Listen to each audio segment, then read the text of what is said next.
now we are joined by Rob Patterson, who is the FEMA Assistant Federal Coordinating Officer for Hurricane Milton, and of course, political expert with St. Pete College, Tara Newsom. Now we start with Rob.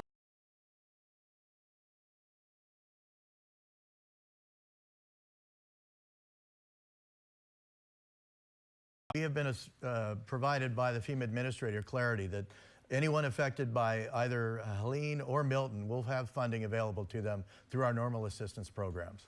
And so when lawmakers say that FEMA gave money to migrants, what is your response to that?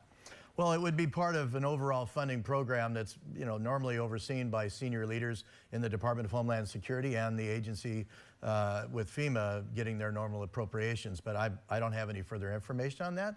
But like I say, going back to the beginning, the administrator has been very clear that both Helene and Milton survivors will have access to funds through the Federal Emergency Management Agency assistance programs. And Tara, when politicians make comments like those, what does that say? First off, natural disasters and hurricanes aren't caring about Republican or Democrat Party affiliation, and neither does FEMA. But really, this type of political play, it's not just hurting Democrats, it's hurting all Americans. And it's really part of Donald Trump's 2016 playbook. He was very successful in othering and creating this fear of illegal immigrants. Now he's doing that with hurricane disaster relief. And I think it might play in places like swing states like North Carolina, where they're still in the dark, don't have access to information.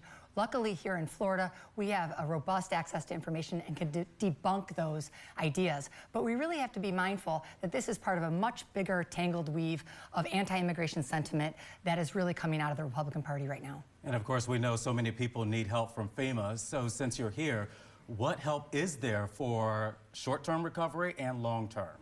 Well, both are well covered with both individual assistance and public assistance programs that the Federal Emergency Management Agency brings to bear. And really the foundation of that and access concerns are through our registration program. And that's why you'll see so much of our messaging really centered on the assistance component, which is basically the phone call or our website, disasterassistance.gov, or the 1-800-621-3362 FEMA.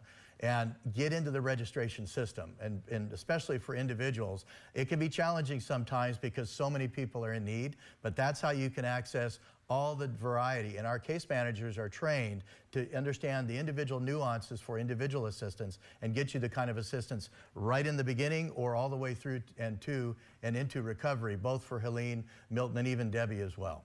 And of course, the area took back-to-back punches from hurricanes. So how will this impact the election, Tara? We're really hoping that people can see through the two-point punch that we're really seeing. The reason why Donald Trump is really doing this and the Republican surrogates is because they want to sow the seeds of election integrity doubt and really create questioning whether the election outcomes should be trusted. And so we really have to get the information out there that FEMA is doing a great job, that there is no misdirection of the funds, and really hope that Floridians and the rest of America are really paying attention to the good work that FEMA is doing. And speaking of FEMA, there's been confusion about the 50% rule, so can you clarify what the 50% rule? Well, that's really at the local level. In other words, and I wouldn't want to get too far into it because it's so based on the individual's actual circumstances, and that's where the case managers get into it. What I would go back to is everyone in this country, in this state, in your local government constructs is available and eligible for some form of FEMA governance as the case managers will adjudicate as you go through that process. So it would be inappropriate to go too far into the nuances there, except to say that please don't extricate or don't fight for and be a good advocate for yourself. Register with FEMA, get into the process, whether it's by the FEMA phone app or by that phone number or online or at our disaster recovery centers, where that's where the rubber meets the road, where every individual and every household can understand really the wide range of both individual and for the public governance component, the public assistance, well into long-term recovery. And Tara, we have one more question for you, and we have to make it a little snappy since we're running out of time. Nationally, who supported funds for FEMA, when it comes to lawmakers? We have this laundry list of Republicans that were against FEMA.